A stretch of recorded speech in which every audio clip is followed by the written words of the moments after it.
Well, inflation CPI print hit the highest it's been since 1981.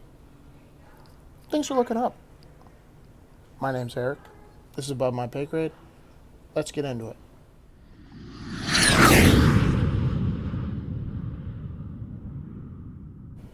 So, at the airport waiting to head back to Denver, took a peek at CPI, consumer price inflation, 8.5% year over year.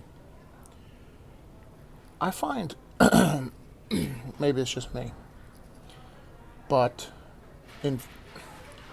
we're so focused. If you just Google what banks are looking at, what the stock market's looking at, it's what the Federal Reserve is going to do. What are they going to do about it? Are they going to tighten more? Are they going to raise interest rates by 0.5% or 0.25%?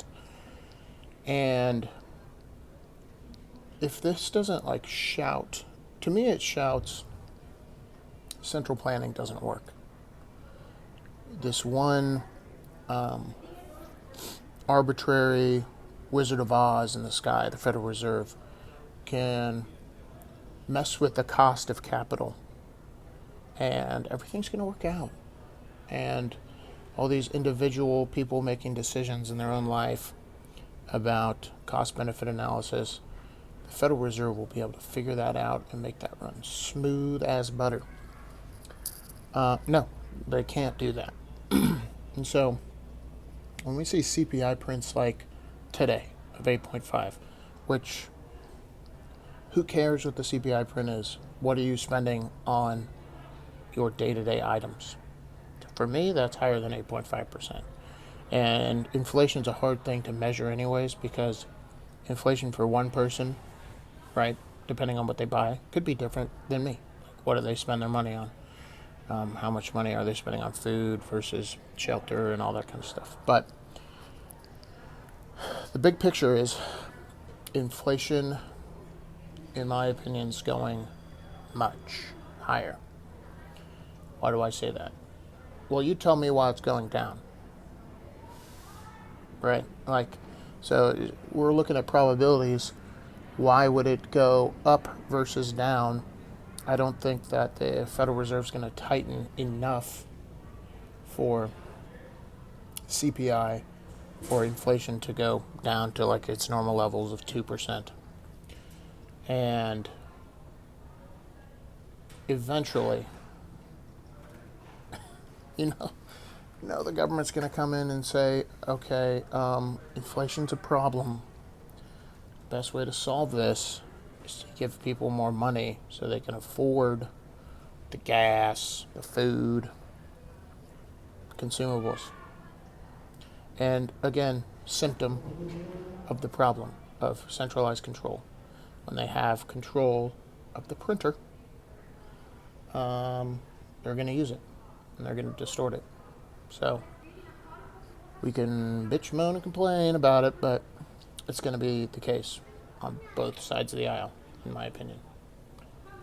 Get out of entrepreneurs' way, quit central planning, and let people make good decisions for themselves and their family. And if you don't distort the market, those people will fix these things, in my opinion. Let me know what you think in the comments. So I've been I've been out here, listened to this interview between Jordan Peterson. If you don't know who he is, he's that Canadian philosophy professor who he came to prominence after refusing to use people's pronouns. And he is a very intelligent person, very good thinker. And I've been listening to this interview between him and the gentleman who wrote The Bitcoin Standard, which is a very good book. And if you haven't researched Bitcoin, I think this is a good place to start. I'll put the link down in the description below. But Jordan Peterson asks a lot of thought-provoking questions about what is Bitcoin, how it works, why it's special, and, in my opinion, how it fixes a lot of the central planning problems. Because keep in mind, if the temptation is there, right, because our Constitution is written to be decentralized, but then the temptation of the money printer centralizes at least the cost of capital, which obviously affects the market, and therefore centralizes the market to some degree, and that's why everyone's always worried about what the Federal Reserve is going to do. It's, yeah. If they didn't control the cost of capital, people would be making logical, rational decisions in their daily life about cost-benefit analysis. And I think Bitcoin solves a lot of those problems. And I've been learning about it since 2020, and the more I learn about it, the more I'm like, this is very unique compared to other solutions people have had in the past. So I would encourage you to check that out. Again, link in the description below. Well, I do have this delicious coffee. I'll tell you, Portland does do one thing right. That's food and coffee. It's very good.